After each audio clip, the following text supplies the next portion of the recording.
Hey kids, I wanted to make a quick video. There are almost endless examples that demonstrate that the modern heliocentric model and globe model Earth are not real and are a falsified depiction of where we live. And this example right here is one of my favorites. This is an electromagnetic railgun used by the US Navy. It can shoot a projectile in a straight line at over Mach 7 and hit a target at 100 nautical miles, which is about 115 standard miles.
Like I said, this gun can hit a target in a straight line at 115 miles away.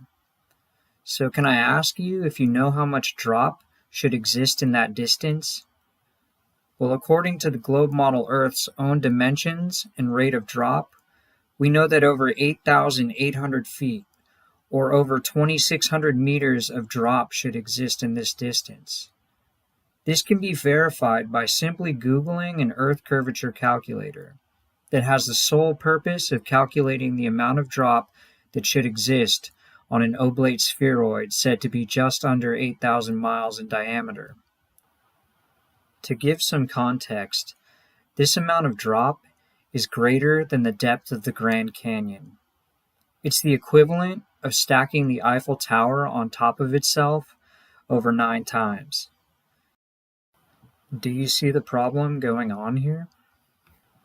How is this gun able to send a projectile in a linear direction at over Mach 7 using electromagnetic propulsion and hit a target that is said to be behind over 8,800 feet of drop? The answer is that if the alleged curvature of the globe model Earth actually existed, then this would not be possible. But it doesn't exist, so therefore it is possible. Testable, observable reality doesn't lie, but unfortunately people do. Not everyone who teaches that we live on an oblate spheroid, hurling and spinning way faster than the speed of sound through an ever-expanding vacuum is intentionally lying. There are aspects of the modern heliocentric model that do obviously line up with observable reality. But there are blatant errors that can't be ignored. I do want to leave you with some testimony on this subject matter, while you consider the possibility that perhaps the Earth isn't a globe, and maybe we live on a stationary plane, just as observable reality demonstrates. First, I would like to share 2 quotes from a very brilliant man and scientist that all of you are probably familiar with. This is Nikola Tesla. He was a contemporary of Albert Einstein. He was alive and well when Einstein produced his theory of relativity, which is the foundation of the force known as gravity, which is a cornerstone within the modern heliocentric model. This is what Nikola Tesla had to say about Einstein's theory of relativity. Quote, "Einstein's relativity work is a magnificent mathematical garb which fascinates, dazzles, and makes people blind to the underlying errors.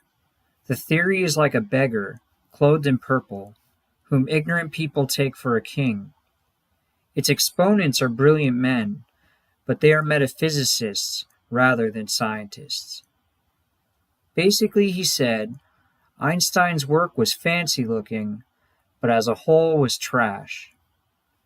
This second quote from Nikola Tesla perfectly sums up what has occurred in modern cosmology.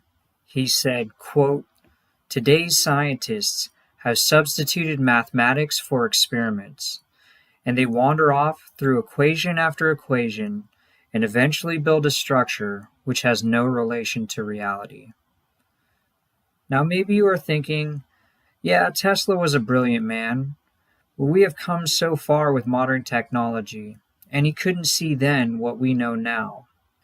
Well, just listen to what modern physicist Michio Kaku has to say about the certainty of modern cosmology. There is a crisis in cosmology. Usually in science, if we're off by a factor of 2 or a factor of 10, we call that horrible. We say something's wrong with the theory. We're off by a factor of 10. However, in cosmology, we're off by a factor of 10 to the 120. That is 1 with 120 zeros after it. This is the largest mismatch between theory and experiment in the history of science. Now, the last testimony that I want to share with you is one that you may find a bit shocking and wonder how you hadn't heard it before. It's from a man alleged to have spent 8 days in space. This is Miroslav Hermaszewski, who was born September 15th, 1941, in a portion of Poland that was occupied by Nazi Germany during the Second World War. He is a survivor of the Volhynia massacres, during which Ukrainian nationalists murdered 19 members of his family, including his father. Hermaszewski narrowly escaped death himself when the Ukrainian insurgent army attacked Lipniki on the 26th and 27th of March 1943. In 1965, he graduated from the military pilot school in Dublin. In 1978, he was chosen from almost 500 Polish pilots to take part in the Intercosmos space program. He, along with Russian cosmonaut Pyotr Klimuk, are alleged to have spent roughly 8 days on board this space station right here. He even became president of the Polish Astronautical Society from 1983 to 1989. This man was commander of the fighter pilot school in Dublin, and in 1988 was promoted to general. Between 1991 and 1992, Hermaszewski even served as second in command of the Polish Air Force and Air Defense. Now listen to what he said on live TV in this interview. It's in Polish, so you'll have to read the subtitles. But please know that I was adopted as a baby, and my father's side of the family is Polish. I sent this video to one of my uncles and my cousin's wife, who are both from Poland, and they both confirmed that the subtitles are an accurate translation. I wanted to make sure before sharing this. Now take a look. Pan tam był. Czy Ziemia rzeczywiście jest kulą zawieszoną w kosmosie? Jest płaska. Tak jak oczekują i nie spodziewałem się co prawda tego pytania, ale zapewniam pana, że jest płaska. Generał Mirosław Hermaszewski, jak dotąd pierwszy i ostatni Polak, który odbył lot orbitalny. Dziękuję serdecznie za rozmowę. Dzięki. Dziękuję, kłaniam się. Thanks for taking the time to watch this. Remember to do as Scripture says, and test all things, keeping that which is good. Till next time, kids.